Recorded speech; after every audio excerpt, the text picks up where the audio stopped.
Bismillahirrahmanirrahim. Assalamualaikum warahmatullahi wabarakatuh. Perkenalkan, nama saya Baryanto Pambudi. Saya dari kelas 6 ESB Ekonomi Syariah B dari Fakultas Ekonomi dan Bisnis Islam IAIN Purwokerto.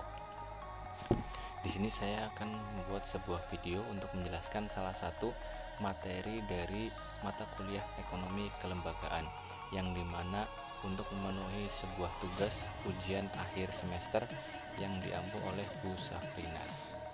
Oke, langsung kita masuk ke materi. Materi yang akan saya bahas di video ini adalah pembangunan perdesaan dan kelembagaan sektor finansial. Pedesaan merupakan sebuah aspek atau salah satu aspek yang tidak bisa atau tidak akan bisa terlepas dari pembangunan ekonomi negara.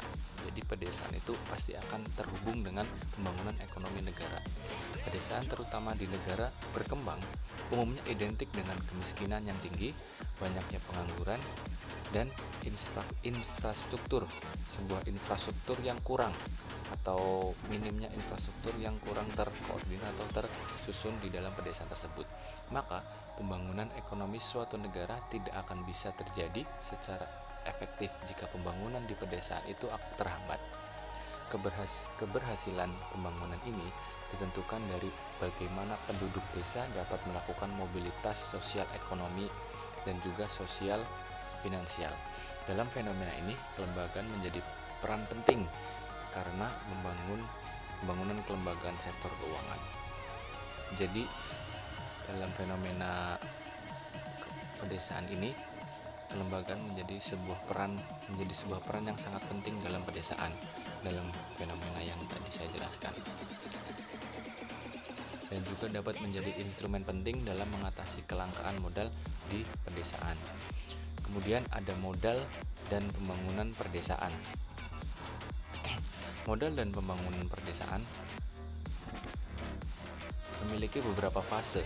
Yang fase pertama adalah tujuan pembangunan perdesaan diarahkan dari semula pembangunan komunitas ke penekanan pertumbuhan suatu tani kecil. Kemudian di fase yang kedua, pertumbuhan usaha tani dilanjutkan kepada upaya pembangunan perdesaan yang terintegrasi. Di fase yang ketiga, pergeseran pembangunan perdesaan yang dipandu negara menuju liberalisasi pasar melalui kebijakan penyesuaian struktural dan pasar bebas. Dan fase yang keempat, pembangunan pedesaan dilahirkan untuk penguatan pendekatan proses partisipasi, pemberdayaan, dan pelaku.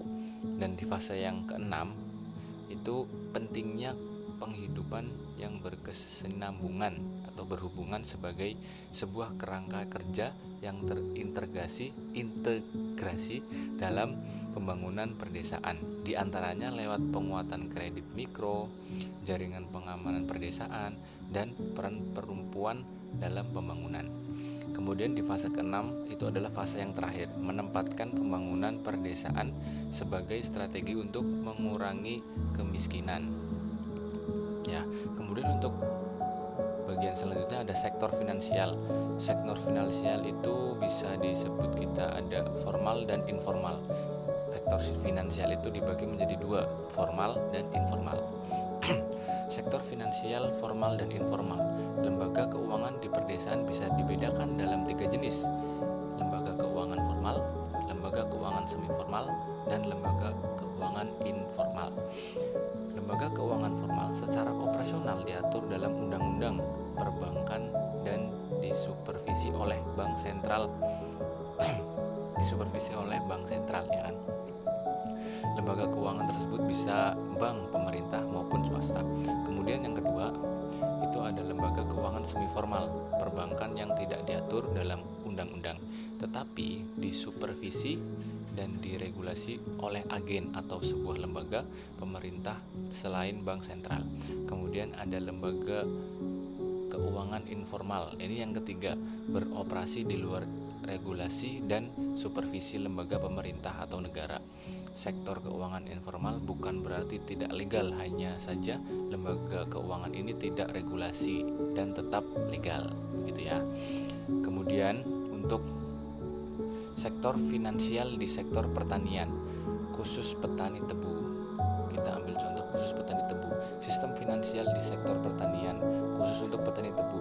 Sumber kredit petani tebu bisa dikategorikan dalam 3 kelompok. Kredit yang berasal dari pabrik gula atau KUD, di mana uang tersebut berasal dari program pemerintah yang disalurkan lewat perbankan yang ditunjuk. Ya. Kemudian ada kredit yang berasal dari tengkulak atau pengulak, orang yang menyetok atau mengulakkan sebuah kredit tersebut. Kredit yang berasal dari tetangga atau dari keluarga. Hal yang umum dijumpai dalam sistem kredit di sektor pertanian. Kredit dari kelembagaan keuangan formal tidak bisa tetap waktu penyaluran karena birokrasi yang rumit. Penggunaan kredit yang harus disetorkan oleh petani membuat sebagian dari mereka tidak mampu mengakses kredit formal.